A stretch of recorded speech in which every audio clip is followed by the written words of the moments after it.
Assalamu alaikum. Actually, I am not habituated to speak in such a forum, and there is the question of language barrier also. तो मैंने बीच बीच में कुछ हमारा जो Assamese Hindi होता है वो हिंदी में भी बोलूँगा और अंग्रेजी में भी बोलूँगा. And actually, I did not prepare any lecture. I thought that there will be questions and I shall be replying, but it is not happening so. But I think everybody here will cooperate and will be able to have one lively discussion. Rhythms of resistance, Miya poetry in the Muslim landscape, and role of Miya poetry in the broader Muslim literary tradition. Actually, before going to Miya poetry, we will have to know who are the Miya people. Who are they? In Assam, there are 4 kinds of Muslims.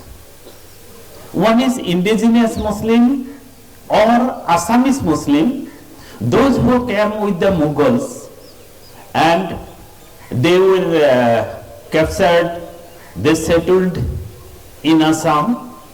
They are called now indigenous Muslim, though it is a controversial term, or Assamese Muslim. Then there is Bengali Muslim of the Barak Valley. You know, in Assam there are 2 valleys, Barak Valley and Brahmaputra Valley. Miyas are living in Brahmaputra Valley, and all the Muslims living in Barak Valley, they particularly speak in Siletiya language. One dialect of, you can say, one dialect of Bengali language. And there is the Muslim of North Indian origin, Hindi speaking, Urdu speaking. Some people for their business they have established in Assam in various parts, and they have been living since pre-independence days. Then comes the largest number of Muslims community, that is Miya Muslim community. Now, as we all know, that this Miya Muslim community in post-independence period, they have been called, previously they were called Pakistanis, now they are branded as Bangladeshi. So I think before going to poetry, we will have to discuss something regarding their migration. Who are they? You know, the Britishers, they brought some tea garden laborers from Madhya Pradesh, present day Jharkhand, Bihar, etc. And they came in lakhs. They were settled in the tea garden. The Britishers started tea gardens, and there was the need of food for them. So the Britishers, they decided that some peasants should be brought from some other provinces, and they started patronizing, bringing these people. But there was other factor also. I think the first migration of the Bengal Muslim or Miya Muslim started, written document is there that in 1868, the Zamindar of Lakhipur in undivided Gwalpara district, Lower Assam, he brought 500 families from Maimansingh to work in his field. So this was the beginning, and there were some businessmen also. They got license from the British and they came for trade. And these Muslims are also a part of the Miya Muslim community. They are called Dhakaya Muslim, and it also happened during the mid of the 18th century, 19th century. Then, as you all know, that in Bengal there was crisis of land. Bengal was overpopulated, undivided Bengal. On the other hand, there was huge land, uncultivated land in Assam. So the people generally, It was one country, the country was not divided. So people generally what they did, some people came for trade as like my family. My grandfather's father, he used to trade between Borpeta of Lower Assam and Nagarpur of Mymensingh district. Okay, thank you. So when he saw that there are vast uncultivatable land in Borpeta district, he settled my grandfather in Borpeta district. In such way also migration began, but in large scale. You see, in 1891, there was census under the supervision of one Mr. Gate. Mr. Gate made a survey that how many people has come from other provinces to Assam. And in that census, it has been shown that in 4 districts, Kamrup, Dorong,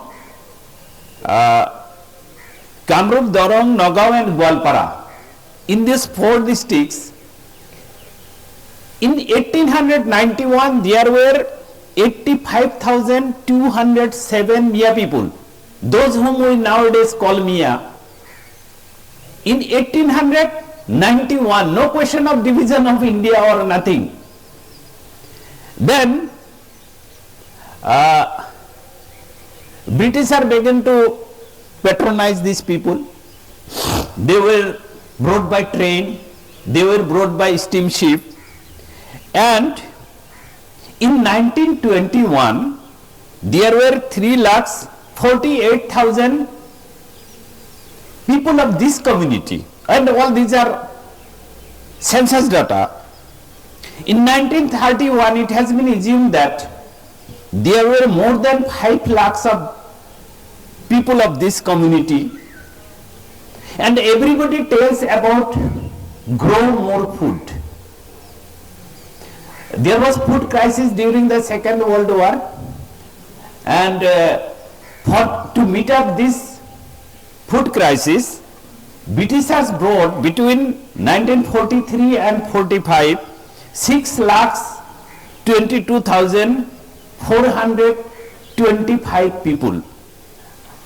I repeat, 6,22,400. Excuse me, just a minute. মই এটা ভাষণ, মই এখন মিটিঙত ভাষণ দি আছো।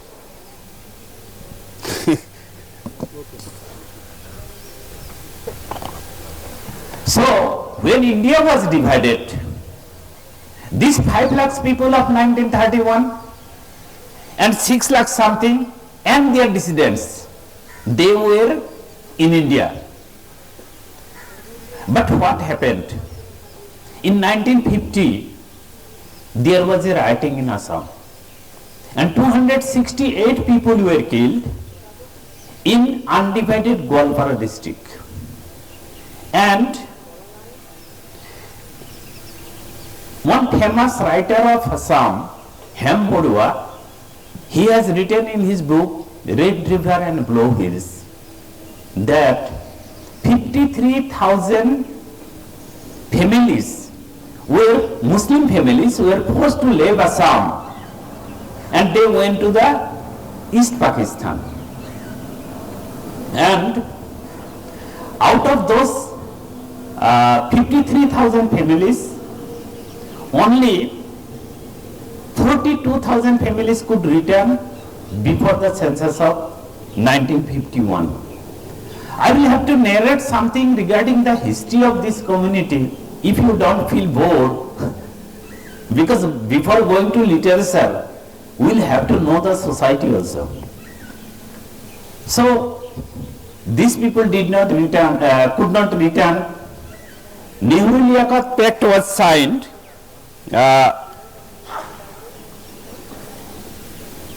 And it was extended up to 1958, 30th January.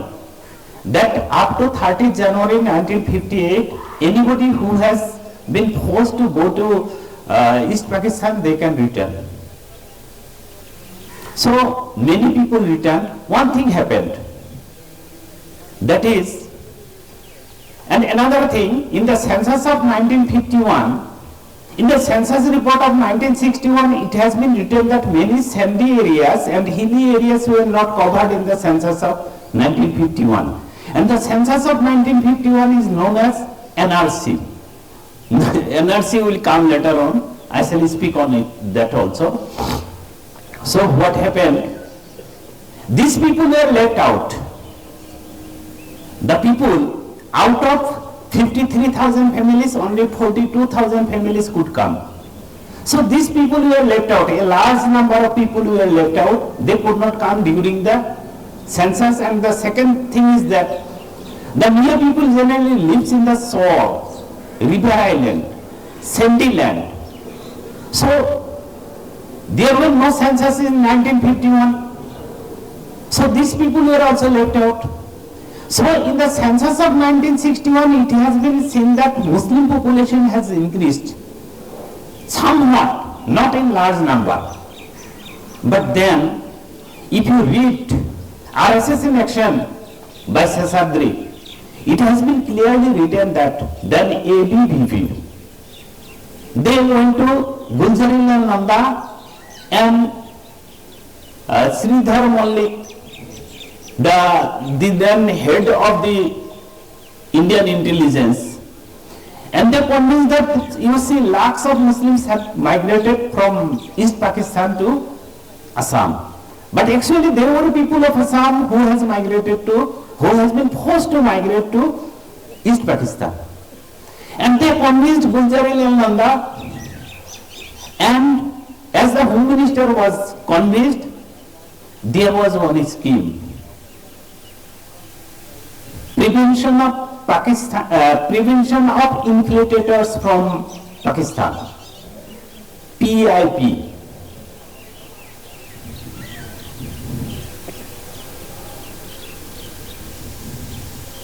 According to that scheme, people without being presented to any law court, they were simply picked up and they were pushed back to East Pakistan. According to a writer, I don't know whether it is genuine figure or not, I have found in one book that 4,70,000 people were forced to leave Assam at that time. How this was done? I want to give one example. There was one village, still the village is still there, in Nagaur district of Middle Assam, named Samoboria. In Samoboria, Muslim people used to live. One night, the police came, picked up all the men and women, pushed them back to East Pakistan. And now Bengali Hindus coming from Pakistan, they have settled there, and one masjid still exists there. So there was no law, no nothing, they were forced.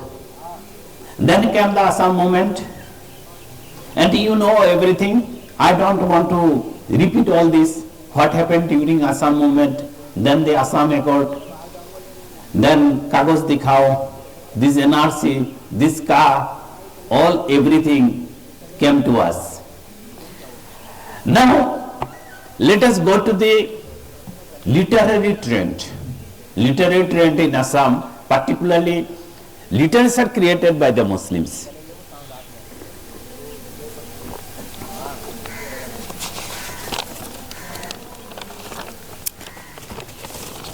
I shall not go to the contribution of other Muslims. I am concentrating on the Miya Muslims only. You see, originally the Miya Muslims, they were Bengali speaking. They speak in one dialect, particularly in Murmansinga dialect, and the dialect of other districts when they migrated. But after coming to Assam, they accepted Assamese as their mother tongue. Long back in 1899, one Hussain Ali Sarkar, who belonged to this Miya community, he established Assamese medium school. And in between, 1900 and 1930, more than thousands primary and middle school, high school were established in these Miya areas, but all were in Assamese medium. As because they believe in Islam, as because the Miya Muslims believe in Islam, and according to the direction of the Islam, they tried their best to accept the language and culture of their host country. So gradually there was the practice of Assamese culture, Assamese literature from 1900 onwards. In 1938, there was one famous Assamese magazine named Abahan. In that magazine, one Maulana Bande Ali, he wrote one poem. If we translate the title of the poem, that will be Speech of the River Islander or Speech of the Soruar Kotha.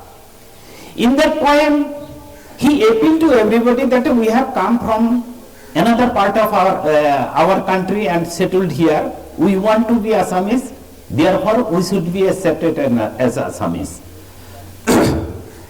And at the same time, after independence particularly, you will have to mention that a lot of people began to write, particularly what we call Islamic literature, how to pray, about the characteristics of Islam. From this community, they began to write in Assamese. But if you say that genuine literature with literary quality, in 1965, there was one fellow, a great man actually from this community, Ilimuddin Dewan. He started one magazine, Azan. And Azan was the pioneer of literature in this society. And there were some other fellow also, Ismail Hussain Senior, Ataur Rahman. And this magazine created many short story writers, essayists, novelists from this community. After that you see, then came the Assam movement. And during the Assam movement, it was a blessing in disguise of curse for the writers of this community, because for the first time they began to write about their sorrows and sufferings in different papers and magazines. There is one famous Islamic magazine in Assam, that is Gyan Sambhar. It is published by Jamiat Ulama Hind. That has also created a lot of writers. Whatever it may be, the poets and writers created during this time, those who were writing during this time, whether short story writers, novelists or poems, they were simply praying that we are Assamese, we have accepted our Assamese language, you should accept us Assamese, as Assamese. No doubt they tried to create some literature reflecting the socio-economic condition, the sorrows and sufferings of the Muslims. And sometimes it was seen that particularly in short story and poem, the patriotism of the Muslims, their sacrifice during the independence movement, during 1857, the first war of independence, all this was focused. But then come the NRC. Beforehand everybody was only praying.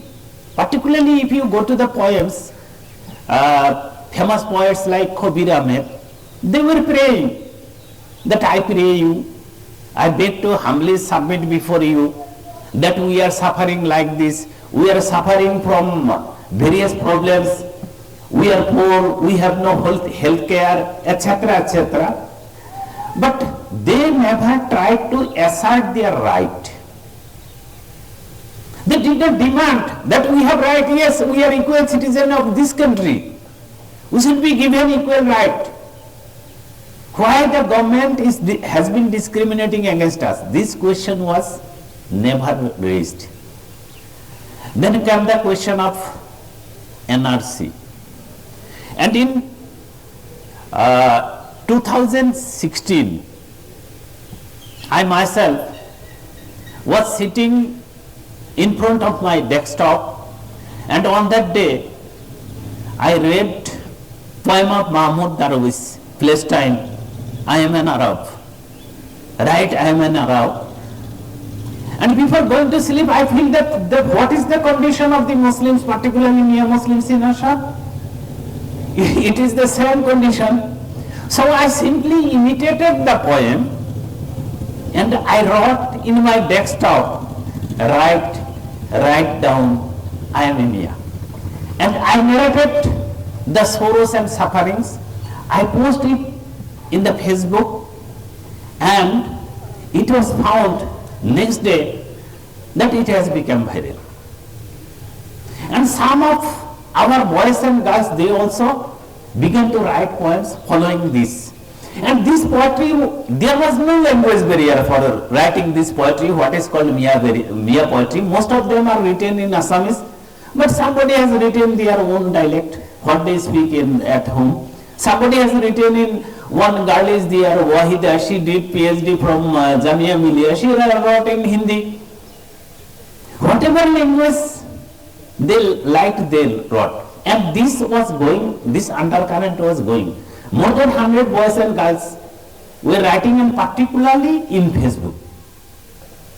Nobody minded, particularly from the mainstream of the Assamese society. In 2019, when NRC began,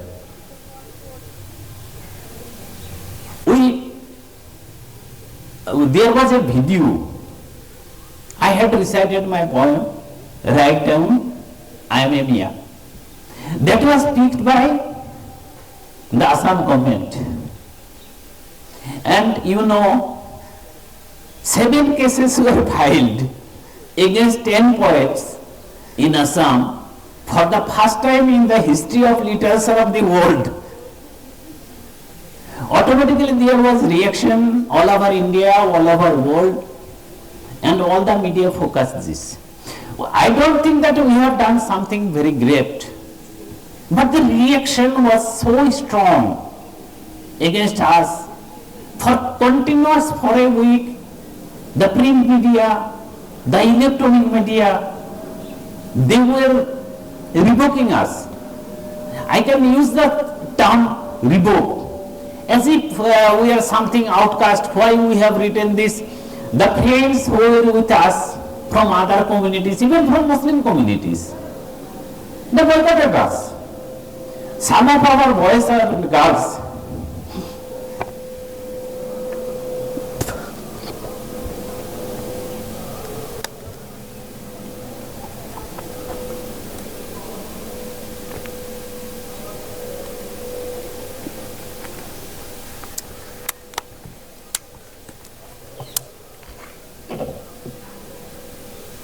sorry, I have become somewhat emotional. Actually, one name has come to my mind, Rehna Sultana. She was a PhD scholar, and she had to hide herself for 3 months. Even I did not know where she was, because police was after her. We all were in hiding. I came to Delhi and I stayed here for 17 days, and after 17 days we were granted bail by High Court, and still we are on bail, but we are writing. The writing is going on, though in social media the movement is going on, and a section of the mainstream Assamese community also has accepted that what is wrong. They are telling their tales, nothing wrong in it. And anybody, as it is a free country, in a free country, everybody can write in his own language. The main objection against Miya poetry was that the first thing was their objection was against subject, that this is not happening. Where Miyas are oppressed, where Miyas are suppressed, it is not happening in Assam. Though it was truth, bitter truth. The second complaint is that they are going to destroy our Assamese language and culture. But it was not really so. The Miya poets have never said that we are against Assamese language. We are a part of the Assamese language and we have developed the Assamese language. But they did not accept it, that they are writing in dialects, they will develop this dialect into, they will write dictionary. One famous intellectual, I had a debate with him. He wrote a letter to Rampunyaniji that we are going to destroy Assamese language and culture. Rampunyaniji wrote to him, I also helped him to write the letter, that we are trying to develop Assamese language and literature since 1900 and we shall destroy our own mother tongue. No, it is not possible. Their only objection is why they will write in dialect. Everybody is writing in dialect. In Assam, mainstream Assamese writers, they are writing in Borpete dialect or Nalbaria dialect, in any dialect of Assamese language. But when you will write in your, it is a free country, na? Everybody can write. He has the right to write. Then let us go to poem. I am a haphazard person. I cannot speak what you could say in a disciplined manner. But I am now going to read, not recite, because I cannot recite, I don't think. The poem, write down I am a Miya, and then I shall focus on some other characteristics of the Miya poetry written by other poets also. The first poem, which was written by me, which started the Miya movement, Miya poetry movement, write down I am a Miya. Write down I am a Miya. My serial number in the NRC is 220045. I have 2 children. Another is coming next summer. Will you hate him as you hate me? Right. I am a Miya. I turn vast marshy lands to green paddy fields to feed you. Drive your cart for your comfort. Clean your drain to keep you healthy. I have always been in your service and yet you are dissatisfied. Write down, I am a Miya, a citizen of democratic secular republic without any right. My mother a devoter, though her parents are Indian. If you wish, kill me, drive me from my village, snatch my green fields, hire soldiers to rule over me. Your bullets can shatter my breast for no crime of mine. Right? I am a Miya of the Brahmaputra. Your torture has burned my body black, reddened my eyes with fire. Beware, I have nothing but anger in stock.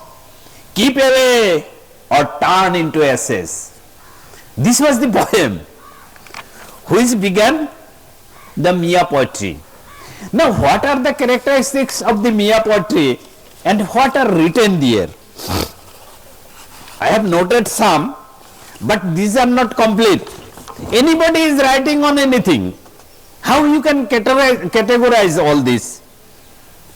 The first and foremost thing is denial of citizenship rights. This devoter, this NRC, all these things.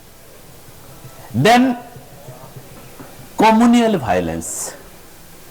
Communal violence of 1950, communal Nelly violence. During one Assam movement only, more than 10,000 people were killed. In Nelly itself, government said that 1800 people were killed within 4 hours. But public estimate is more than 3,500.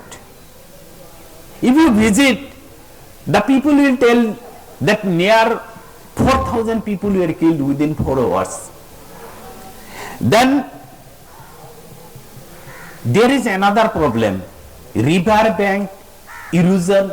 River bank erosion, whether I shall be able to make you understand or not, the river Brahmaputra used to erode the bank, and more than 7.6% of the total surface land of the Brahmaputra valley has been eroded by the river Brahmaputra. 20 lakhs people have been made homeless, and out of these 20 lakhs, it is a research report of Guwahati University, 16 lakhs are Muslims and mostly from Miya Muslim communities. The people who are working in Delhi, in Meerut, in Lucknow, those who are called Bangladeshi, most of them are coming from West Bengal and from Assam. They speak in a dialect. It may be Bengali language, Assamese language, I don't know what language, but these people are actually riverbank induced IDPs, internally displaced person, as they have not been, particularly the Muslims, not even 5% of the Muslims riverbank erosion IDPs have been settled in Assam. They are not even provided a certificate that they are devotees. They are riverbank erosion induced IDPs. So when they did not get any mean of livelihood in Assam, they have to leave Assam, they migrate to different cities, and you know what is their condition. So this question of erosion, riverbank erosion, has also again and again come in the poem of the Miya poets, and non-acceptance as Assamese, regret, anguish, all this, and poverty. All this you will find in the poem of the Miya poets. Now I shall randomly try to find out some poems and read before you.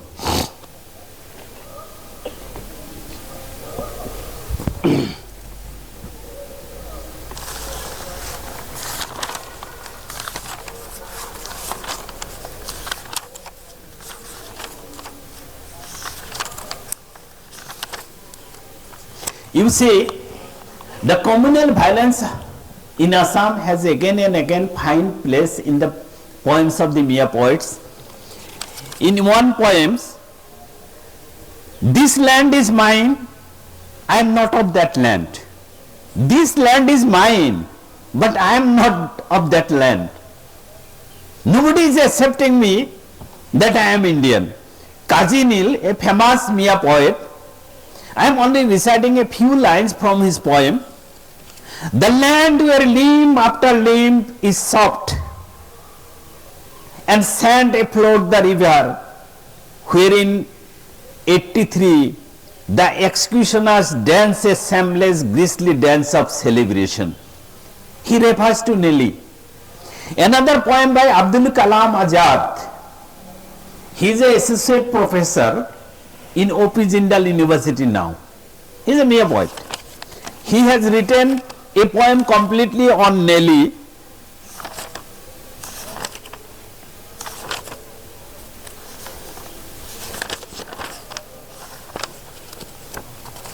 Every day on the calendar is Nelly.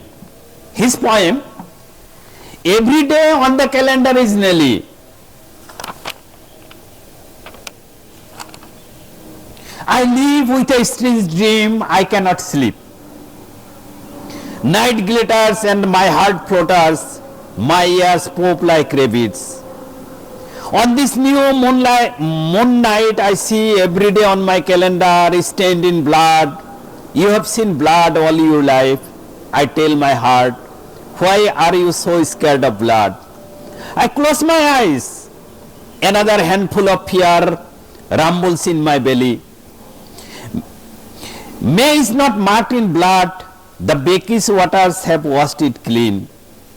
I was scared in Khagrabari, I walked through the Beki and reached Mojid Vita. I will have to explain something, Khagrabari and Mojid Vita, all this. During the Lok Sabha election, not this election, before that, the Muslim people, they voted against BPF, Bodoland People's Front, and automatically their candidate was defeated. Boro extremists came with guns, and broad daylight 37 Miya people were killed. The main problem in Assam is that, I am going somewhat out of the context of poetry now. The main problem in Assam is that none was punished for the communal riots of 1950. The 20 people were arrested, all were released. Then came infamous Nelly massacre, Nelly Nakabanda everywhere.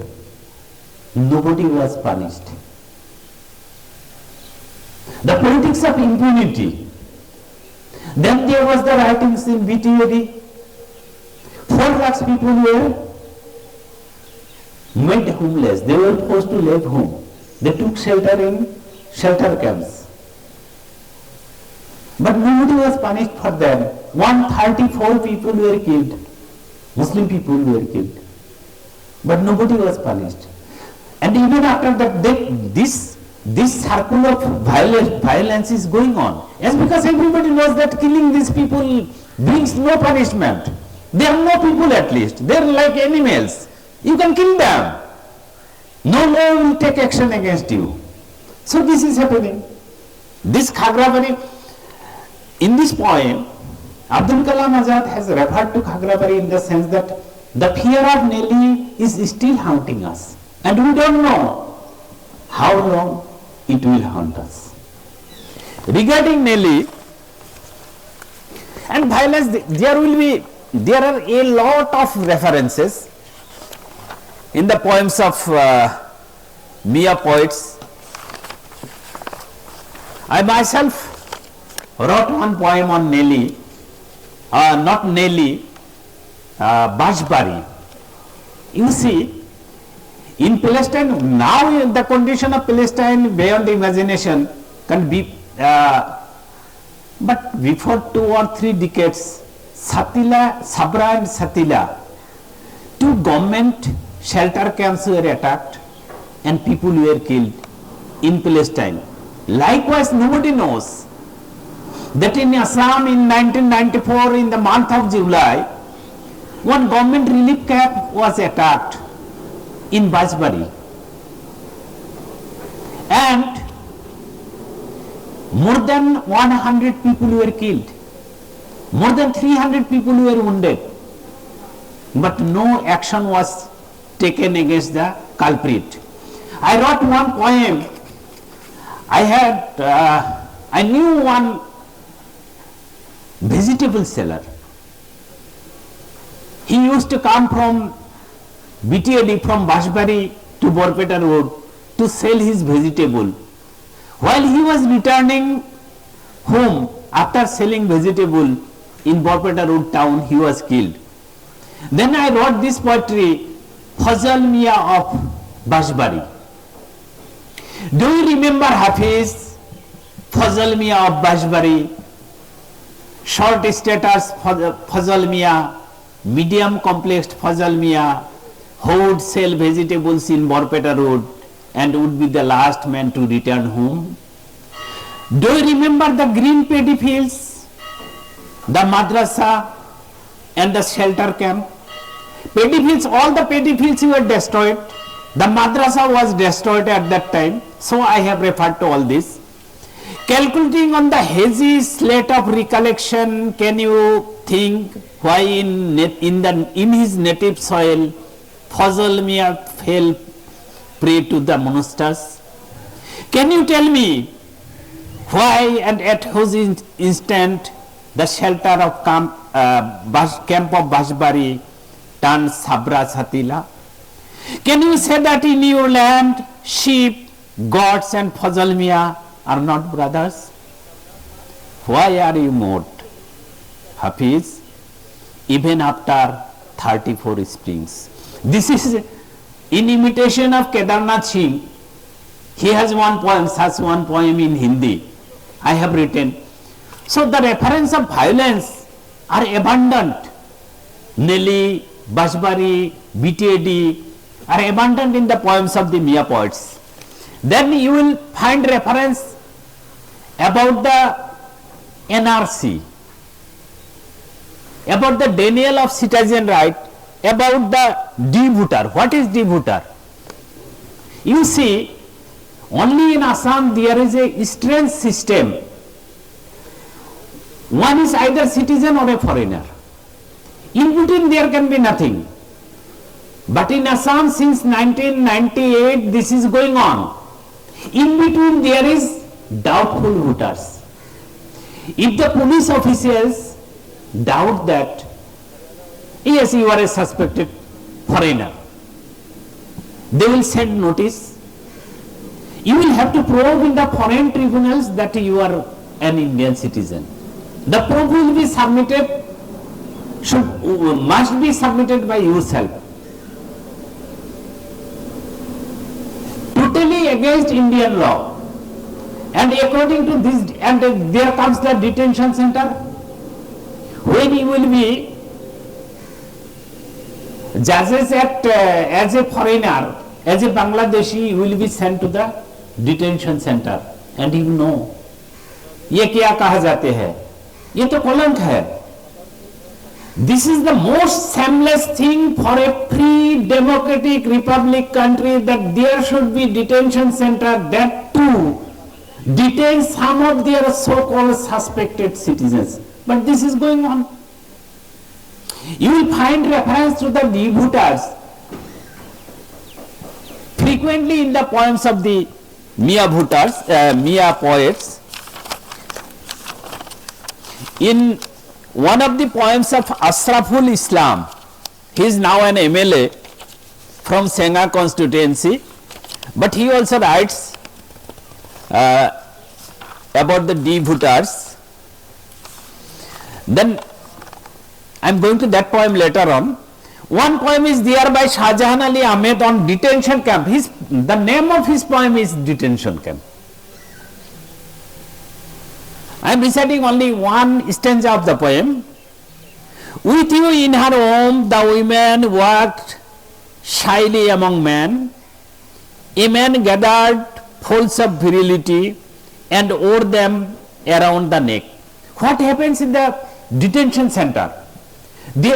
At first there was no division between the men and women.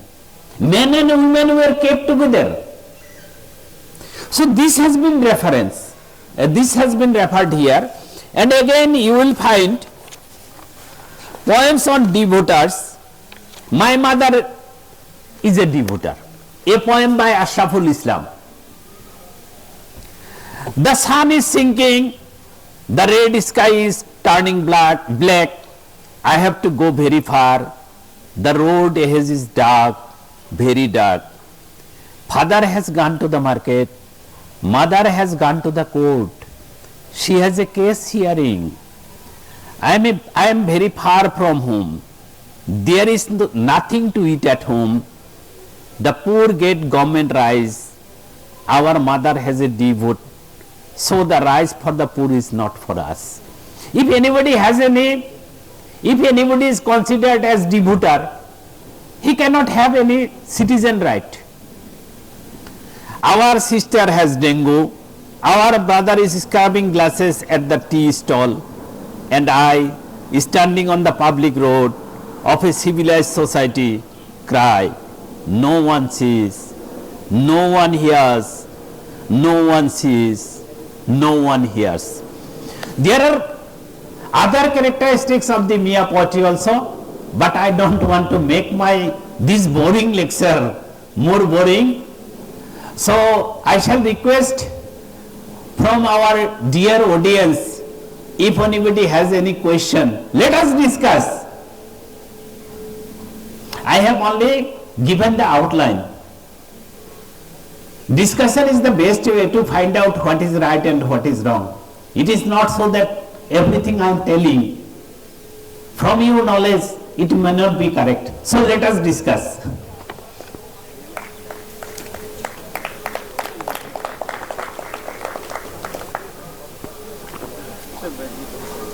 What is the time? Sir, 2 to 5 20 minutes. minutes have passed. Sir, 40 minutes. Oh, 40 minutes. Sir, 5 minutes. Question answer के लिए. 5 minutes only. Only 5 minutes. Okay, okay. Any question, please?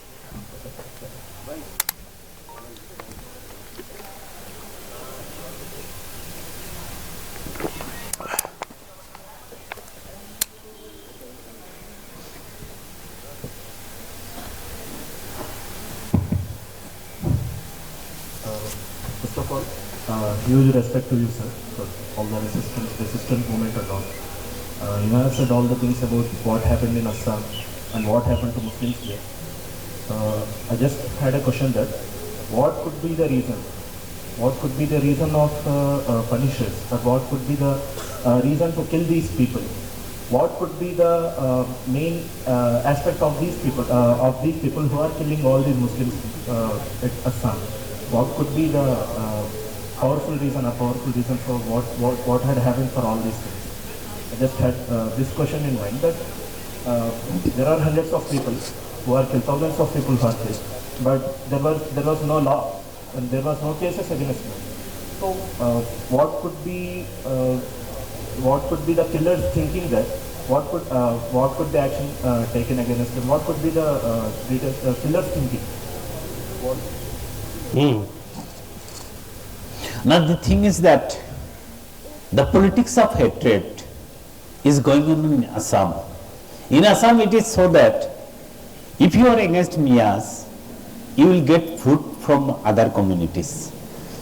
We are seeing that during the BJP ruling only, this is going on. But this was going on. The first thing. But the most important thing, so far my knowledge goes, our leaders are cowards. This is main reason. I am not against any party. I am not a member of any political party, but I am 62 years old now. I have seen my own knowledge that during Bashbari massacre, during the massacre of 1994, I was a young boy, just has come out from university, serving in a school. I went there and I worked for 15 days. During the BTAD massacre also, I worked for some 1 month, taking leave from my school. But I have seen that our leaders have no backbone. The ruling party always at that time were Congress. But the Congress ministers, not even a single Panchayat member resigned protesting against this massacre. And nobody, our intellectuals, our advocates, actually I myself has also failed. We had never said during Nelly massacre. Later on we tried to go to the High Court to file some cases. But when we tried after 1995, the time has already gone. So, so-called intellectuals of our society like me, and mainly the politicians, ये क्या कहा जाते हैं हिंदी में जो कहते हैं ये पॉलिटिशियन नहीं है, ये लोग दलाल है. They simply do dalali of any political party, and from that dalali they earn money, they purchase land in the city of Guwahati, and they earn so much money. ये हलाल हराम का बात उन लोगों के पास नहीं है. मुस्लिम कहते हैं, लेकिन ये जो क्या कहा जाए, ये सारे लोग हराम से कमाई करते हैं. They income by haram ways and selling the community. You see, during BTAD, I was there when the massacre was going on. Harsh Manzarji was there. I was with Harsh Manzarji and Badruddin Ajmal Sahab of Jamiyat Ulema Hind.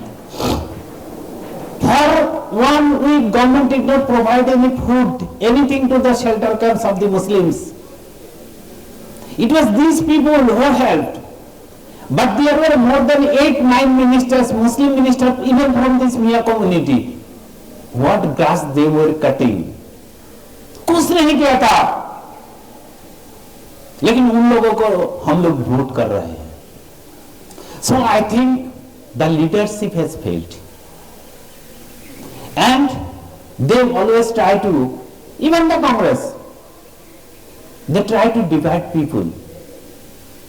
One दिक्कत है कि ये most of the political parties, when they will come among the Muslims, they will show that they are only the friends of the Muslims. But going among other religious communities, they will spread hatred. Why could not even a single MLA protest or a minister quit during the BTAD massacre? Nobody. We from our organization, we appealed in 1994, we appealed in 2012, we appealed in 2008 that you should protest. Some of you resigned, but nobody came forward. Who listens to us? So I think this is the main reason. And one thing, such leaders will be come out if we can give the teaching of morality. That this is haram, this is halal, we have been selected for this duty, and if we cannot do that duty, it will be great sin for us. Until and unless we can bring such leader, there will be nothing, I think. So thank you. Time is over. Thank you everybody for listening to this boring lecture. Thank you.